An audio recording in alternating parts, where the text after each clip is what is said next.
আসসালামু আলাইকুম। অর্থনীতির মাস্টার্স শেষ পর্বের শিক্ষার্থীরা, তোমরা কেমন আছো? আশা করি ভালো আছো। আমি ভালো আছি।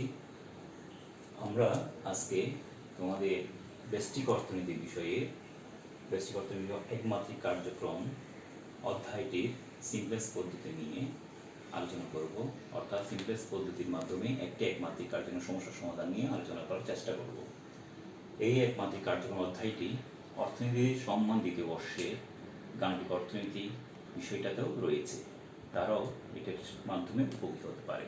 চলো আমরা একমাত্রিক কার্যক্রমে সিমপ্লেক্স পদ্ধতির মাধ্যমে একটি সমস্যার সমাধান করি। এখানে বোর্ডে একটি একমাত্রিক কার্যক্রম সমস্যা দেয়া আছে। আমরা জানি একমাত্রিক কার্যক্রমে সাধারণত দুই ধরনের সমস্যা থাকতে পারে, একটা ম্যাক্সিমাইজ প্রবলেম আর একটা মিনিমাইজ প্রবলেম, অর্থাৎ সর্বোচ্চকরণ সমস্যা না হয় সর্বনিম্নকরণ সমস্যা। আমি একটি সর্বোচ্চকরণ সমস্যা এখানে দাঁড় করালাম। ম্যাক্সিমাইজেশন আর equal to 5x plus twice y, এটা হচ্ছে উদ্দেশ্যমূলক অপেক্ষক। আর এই উদ্দেশ্যমূলক অপেক্ষকের প্রতিবন্ধকতা তথা সাবজেক্ট টু তথা বাধা শর্ত হচ্ছে x plus twice y less equal 80, 3x plus twice y less equal 90, আর NNC পূর্ণরূপ হচ্ছে নন নেগেটিভ কন্ডিশন, অঋণাত্মকের শর্ত xy greater than equal 0। এখন আমরা এই একমাত্রিক কার্যক্রমটি সিমপ্লেক্স পদ্ধতির মাধ্যমে সমাধান করব।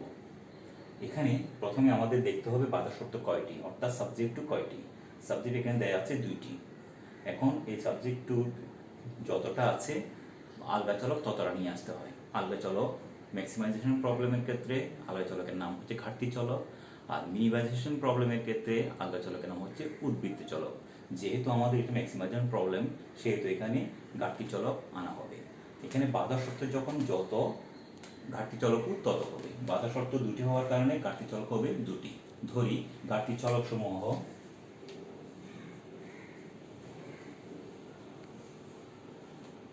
ঘাটতি চলক সমূহ S1 S2। আবার বলছি, এখানে প্রতিবন্ধকতা তথা বাধা শর্ত তথা সীমা শর্ত সাবজেক্ট টু যতটা থাকবে বাইরের চলক ততটা হবে। এই বাইরের চলক বলতে এখানে ম্যাক্সিমাইজেশন প্রবলেমের ক্ষেত্রে ঘাটতি চলক বোঝায়। ঘাটতি চলক এখানে দুইটা S1 এবং S2। কেন? কারণ বাধা শর্ত দুটি। বাধা শর্ত তিনটি হলে ঘাটতি চলক তিনটি হতো S1 S2 S3। আমরা ঘাটতি চলক সাধারণত S দ্বারা চিহ্নিত করি, যার কারণে এখানে ঘাটতি চলক দুইটি হলো S1 এবং S2।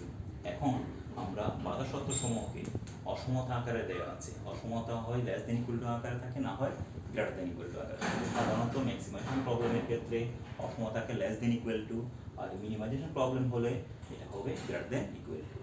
এখন এই অসমতাকে আমি সমাধান আনবো কিভাবে? এই ঘাটতি চলক সমূহ যোগ করে। ঘাটতি চলক সমূহ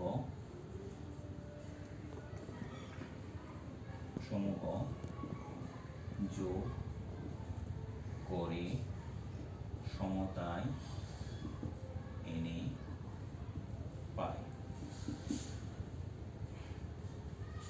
x plus 2y plus S1 equal to 80।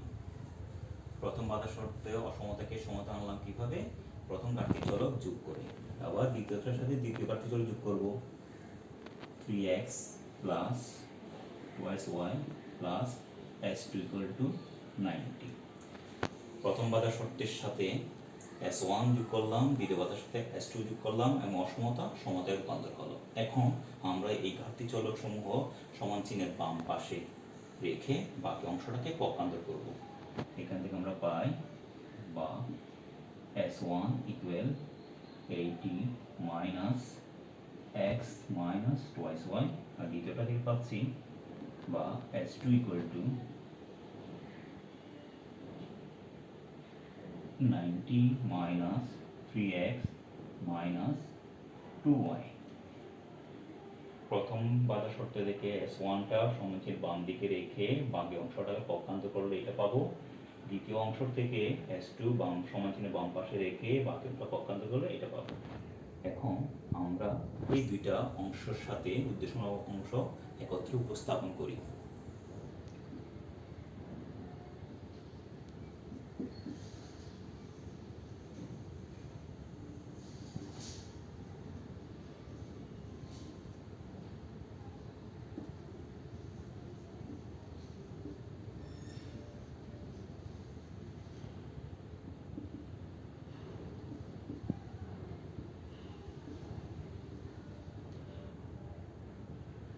উপস্থাপন করলাম।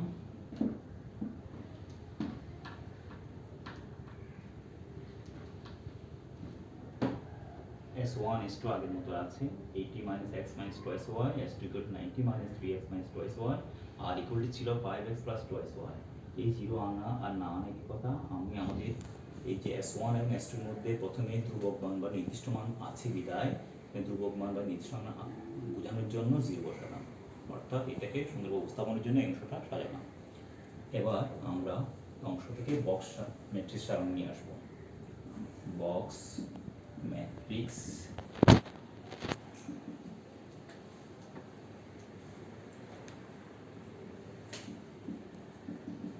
সারণী 1।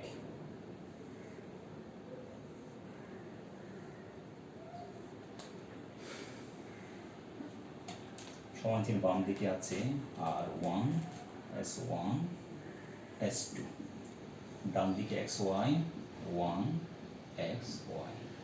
আবার বলছি সমান চিহ্ন বাম দিকে আছে R S1 S2, সমান চিহ্ন বাম দিকে, আর উপর দিকে লিখতে হয় রোতে প্রতি নিচে কলাম আর পাশাপাশি হচ্ছে রো।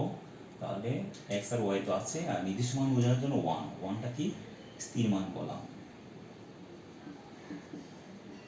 স্থির মান কলাম। এই 1 আমরা নির্দেশ করছি স্থির মান কলাম। কলাম হচ্ছে সাধারণত উপর থেকেই নিচে হিসাব করলে এটাকে বলা হয় কলাম, আর পাশাপাশি হিসাব করলে এটাকে বলা হয় কি রো। উপর থেকে নিচে হিসাব করলে এটাকে কলাম বলে, আর পাশাপাশি হিসাব করলে এটাকে রো বলে। আচ্ছা, এখন স্থির মান কি কি আছে? 0 80 90, 0 80 90। x এর সহগ কি আছে? 5 -1 -3, 5 -1 -3। আমরা কি বুঝছি? আবার দেখছি x এর সহগ প্রথমে আছে 5 বসালাম, দ্বিতীয় অংশ আছে x equal to -1, কিছু না থাকলে 1 বোঝায়, তাহলে মাইনাস যখন আছে -1 আর 3 আছে x এর আগে 3, মাইনাস যখন আছে -3। আমাদের বাবু y এর কলামের লিখব 2 2 2 2 -2 -2। আশা করি সবাই বুঝতে পারছো। আবার বলছি স্থির মান কলামে নির্দিষ্ট মানটা বসাবো, x এর ক্ষেত্রে x এর সহগ, y এর ক্ষেত্রে y সহগ। এবার এর পরবর্তী কাজ হচ্ছে পিভট কলাম নির্ণয়। পিভট কলাম নির্ণয়। এখন প্রথমে আসা যাক পিভট কলাম কি। পিভট কলাম হচ্ছে প্রথম বক্স ম্যাট্রিক্স সারণীর মধ্যে প্রথম রো এর প্রথম মান ব্যতীত সর্বোচ্চ মানটি যে কলামে বিদ্যমান তা হলো পিভট কলাম। আবার বলছি প্রথম রো এর প্রথম মান ব্যতীত অন্যান্য মানগুলোর মধ্যে সর্বোচ্চটি যে কলামে বিদ্যমান তা হচ্ছে পিভট কলাম। পিভট কলাম নির্ণয় কিভাবে করতে হয়? পিভট কলাম হচ্ছে প্রথম রো এই বক্স ম্যাট্রিক্স হচ্ছে এটা প্রথম রো, এটা দ্বিতীয় রো, এটা তৃতীয় রো। আবার বলছি রো হিসাব করতে হয় পাশাপাশি, এখন প্রথম রো হচ্ছে এটা 0 5 2, প্রথম রো এর প্রথম মান ব্যতীত, প্রথম মান হচ্ছে 0, প্রথম রো এর প্রথম মান ব্যতীত অন্যান্য মানগুলোর মধ্যে, অন্যান্য মান হচ্ছে 5 এবং 2, সর্বোচ্চটি এই দুইটার মধ্যে সর্বোচ্চ 5 যে কলামে বিদ্যমান। কলাম হচ্ছে উপর থেকে নিচে করলে এটাকে বলে কি কলাম। তাহলে অন্যান্য মানগুলো সর্বোচ্চটি যে কলাম, সর্বোচ্চ হচ্ছে 5, এটা কোন কলামে আছে? x কলামে। তাহলে পিভট কলাম তা হচ্ছে কি পিভট কলাম। তাহলে পিভট কলাম হচ্ছে, সুতরাং PC হচ্ছে কত? x।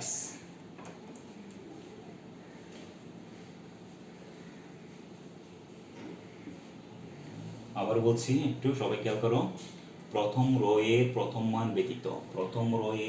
মান ব্যতীত এটা ছাড়া অন্যান্য মানগুলোর মধ্যে, অন্যান্য মান হচ্ছে এই দুটি, অন্যান্য মানগুলোর মধ্যে সর্বোচ্চটি 5 যে কলামে বিদ্যমান, x কলামে আছে, তা হচ্ছে পিভট কলাম। সুতরাং পিভট কলাম হচ্ছে PC মানে হচ্ছে পিভট কলাম, পিভট কলাম হচ্ছে x। আশা করি বুঝতে পারছো। এর পরবর্তী কাজ পিভট এলিমেন্ট নির্ণয়।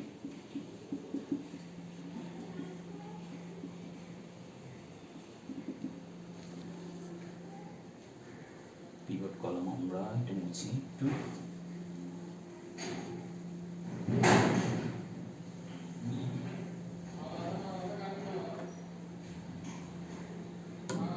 Pivot column x, pivot element নির্ণয়।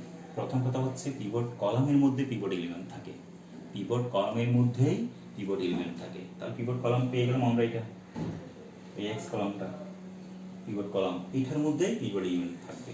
এই পিভট এলিমেন্ট কীভাবে থাকবে? যে কোনো একটা ঋণাত্মক মান, যে কোনো একটা ঋণাত্মক মান আমি ইচ্ছা করলে -1, ইচ্ছা করলে -3 ব্যবহার করতে পারি না। তাহলে কোনটা হবে? আমাদের মূল টার্গেট হচ্ছে পিভট কলামের মধ্যে পিভট এলিমেন্ট থাকবে, আর পিভট এলিমেন্ট থাকবে ঋণাত্মক মানের মধ্যে একটা। এখন কোনটা এটা বের করে নিয়ম হচ্ছে যেই ঋণাত্মক মানগুলো আছে তা স্থির কলামে সম্পর্কিত মানসমূহ ভাগ করব। তাহলে -1 দ্বারা 90কে ভাগ করা যাবে, -1 দ্বারা 80কে স্থির কলাম মানে 1 কলামের স্থির কলাম মান নির্দিষ্ট মানগুলোকে ভাগ করতে হবে। তাহলে 80 ডিভাইড টু -1, তার পরম মান নিতে হবে, অ্যাবসলিউট সাইন, পরম মান নিলে 80। আবার -3 দ্বারা 90কে ভাগ করলে 90 -3 ইকুয়াল টু আসে 30 প্লাস 30। আবার বলছি -1 দ্বারা 80কে ভাগ করতে হবে, স্থির কলামের মানটাকে ভাগ করতে হবে, ভাগ করে ভাগফলটাকে পরম মান নিতে হবে, পরম মান নিলে এটা 80 আসে। আর -3 দ্বারা 90কে ভাগ করলে 30 আসে। এই দুটো মানের মধ্যে সর্বনিম্ন মানটি বিবেচ্য, গ্রহণযোগ্য। সর্বনিম্ন মানটি 30। এই 30 কোন মানের জন্য আসছে? -3 দ্বারা ভাগ করার পর। তাহলে -3 দ্বারা যদি ভাগ করার পর ভাগফলটা সর্বনিম্ন যেটা হয় সেটা হচ্ছে পিভট এলিমেন্ট। পিভট এলিমেন্ট আমাদের আসছে -3। -3 থেকে স্টার দিয়ে রাখলাম। তাহলে পিভট এলিমেন্ট -3।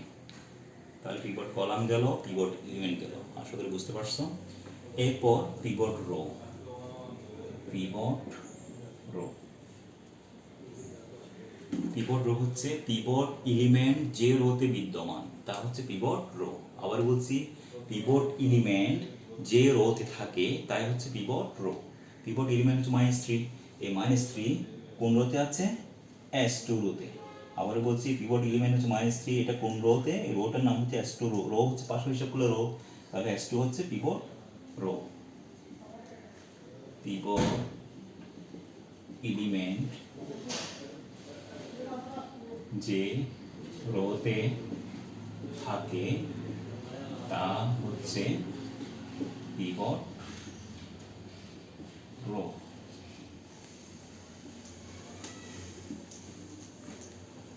তাহলে আমাদের এখানে পিভট কলাম হচ্ছে x, pivot element -3, pivot rho S2।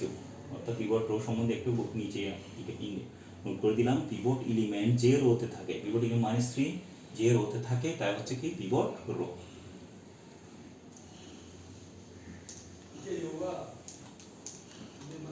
এবার আমরা এই তিনটা অংশ বের করলাম, pivot column, pivot element, pivot rho. এটার মাধ্যমে আমরা বক্স ম্যাট্রিক্স সারণী 2-তে যাব। বক্স ম্যাট্রিক্স সারণী 2।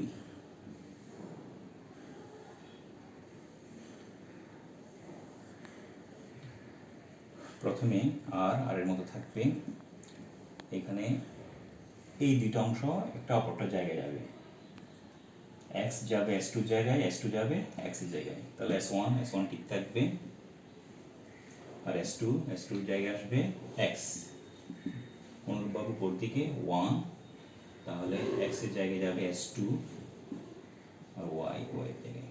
আমরা বুঝছি কিনা আবার একটু দেখি। এখানে আছে প্রথম বক্স ম্যাট্রিক্স সারণী হচ্ছে 1xy আর S1 S2। যখন আমি নতুন বক্স ম্যাট্রিক্স সারণী করব তখন পিভট কলাম এবং পিভট রো ইন্টারচেঞ্জ হবে। তো অর্থাৎ পিভট কলাম S2 জায়গায় যাবে, আবার S2 যাবে x এর জায়গায়। তাহলে x এর জায়গায় যাবে S2 আর S2 জায়গায় আসবে x সাজালাম। এটা যদি আমরা সাজাতে না পারি পুরো অঙ্কটাই হবে না। আচ্ছা, এবার আসি আমরা স্টার মান যে জায়গায় আছে। তাহলে স্টার মান কোন জায়গায় আছে? তাহলে 3 নাম্বার প্রথম লাইন, দ্বিতীয় লাইন, 3 নম্বর লাইনের মাঝখানে, 3 নম্বর মাঝখানে এটা 1 তত হয়ে যাবে -3। স্টার মার্ক যে জায়গায় আছে এটা নতুন ম্যাট্রিক্স সারণীতে হয়ে যায় 1 পিভট এলিমেন্ট। 1 এটা আমি একটু ইন্ডিকেট করে দিই, 1/1 ডিভাইডেড বাই পিভট এলিমেন্ট, এটা সূত্র। আবারও বলছি, পিভট এলিমেন্ট যে অংশে আছে ওই অংশে নতুন বট ম্যাট্রিক্স সারণীতে 1 পিভট এলিমেন্ট এই আকার আসতে হয়। 1 pivot element, 1 divide by pivot element কত? -3, সেজন্য 1/-3 গেল। এখন এই কলামে স্টার মার্ক যে আছে, পিভট এলিমেন্ট যে কলামে আছে, এই কলামের বাকি দুইটা মান এই পিভট এলিমেন্ট দ্বারা ভাগ করতে হয়। পিভট এলিমেন্ট দ্বারা ভাগ করলে কি হয়? -5/3, 1/3। আবার বলছি, পিভট এলিমেন্ট দ্বারা কলামের অন্যান্য মানগুলোকে ভাগ, পিভট এলিমেন্ট দ্বারা কলামের অন্যান্য মানগুলোকে ভাগ। তাহলে 5কে -3 দ্বারা ভাগ করলে -5/3, -1কে -3 দ্বারা ভাগ করলে 1/3। কলামের কাজ শেষ।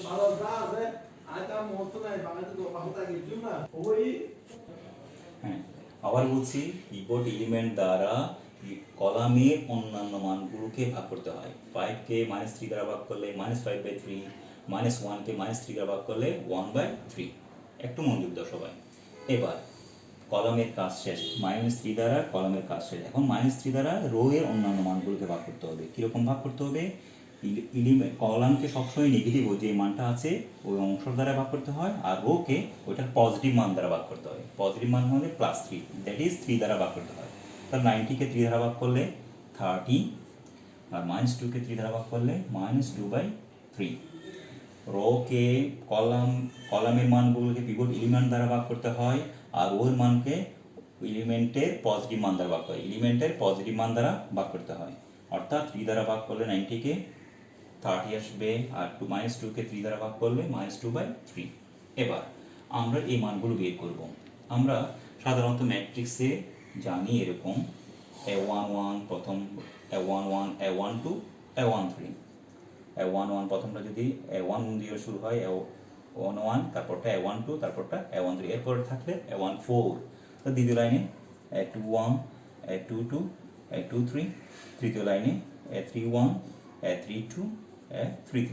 আবার বলছি, এটা 3/3, মানে দ্যাট মিনস 9টা মান। তাহলে প্রথমটা A11, দ্বিতীয়টা A12, A13, 2 নম্বর লাইনে A21, 22, 23, 3 নম্বর লাইনে A31, 32, 33। আমরা অলরেডি এই অংশ এবং এই অংশ পেয়ে গেলাম, এটার কোনো কাজ নেই আমাদের, এটার কাজ শেষ, পেয়ে গেলাম, এটার কাজ শেষ। এখন এই বাকি চারটা, এখান থেকে এই দুইটা মান আমাকে বের করতে হবে। এই দুটো মান হচ্ছে, এই জায়গায় হচ্ছে A11, এই জায়গায় হচ্ছে A13, A21, A23। এখানে A11,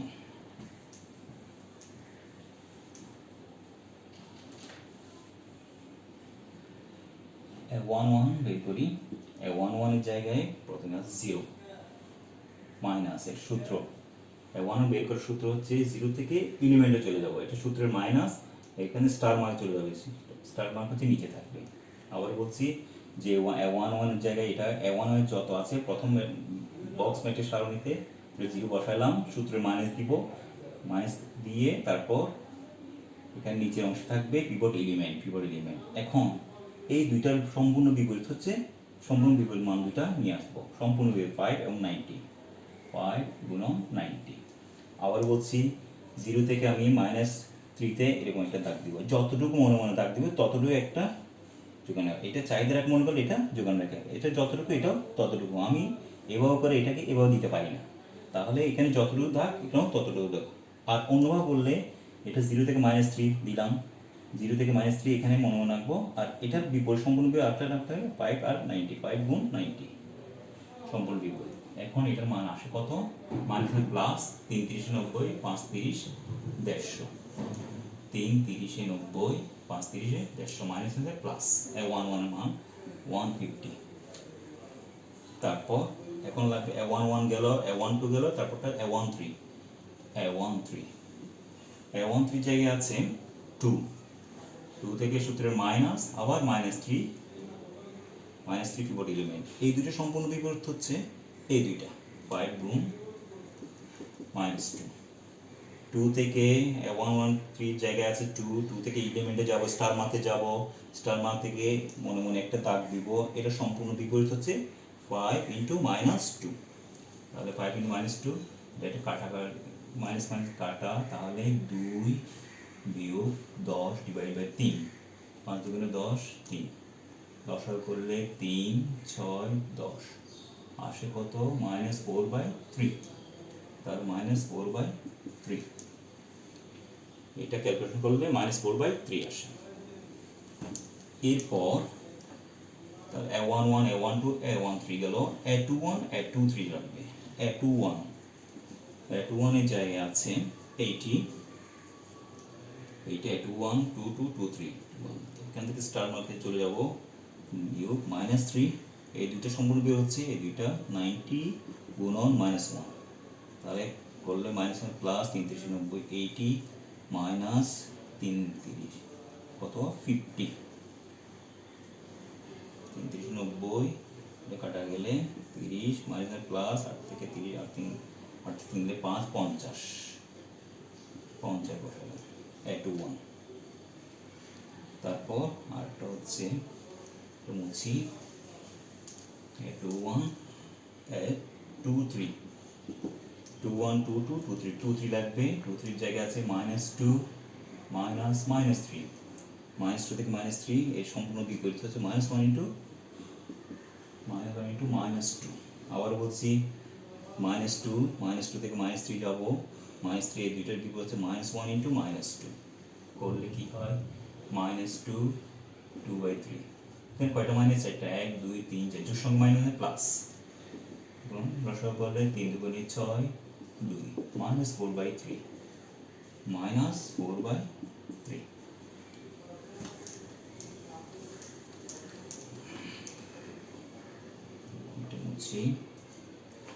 এখন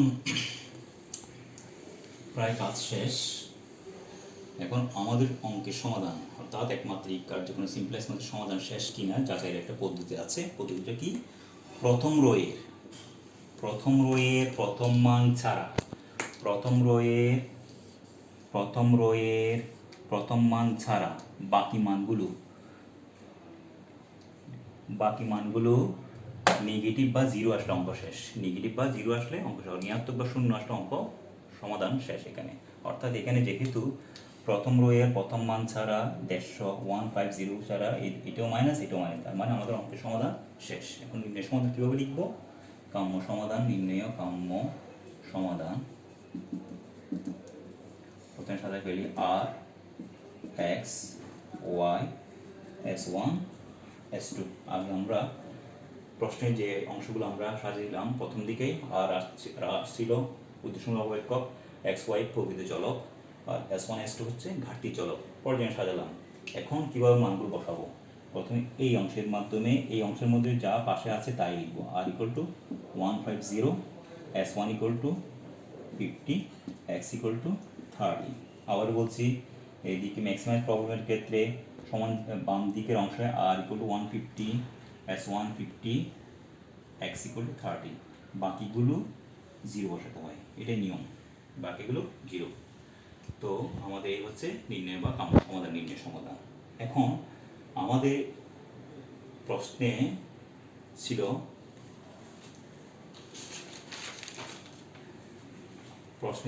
R = 5x + 2y, 5x + 2y। আমরা যে অঙ্কটা করলাম, সমাধানটা করলাম, এটা শুদ্ধ কিনা একটু যাচাই করা যাক, শুদ্ধ হয়ে গেছে। তাহলে আমরা 5 × x এর মান ছিল, x এর মান কত? 30 গুণ 30, 2 × y, y মান হচ্ছে 0, অর্থাৎ 150 + 0 = 150। তার মানে অঙ্ক সঠিক, আমাদের অঙ্ক সঠিক আছে। এই হচ্ছে আমাদের সিমপ্লেক্স পদ্ধতিতে সমাধান। আমরা আজকে সর্বজনীন সমস্যার ক্ষেত্রে সিমপ্লেক্স মধ্যে সমাধান করছি। আগামী ক্লাসে আমরা আরও নতুন কিছু নিয়ে উপস্থাপন করব। আর তোমরা সবাই ভালো থেকো, সুস্থ থাকো, আর আমার জন্য দোয়া করিও। ইনশাআল্লাহ আগামী ক্লাসে দেখা হবে। ধন্যবাদ সবাইকে।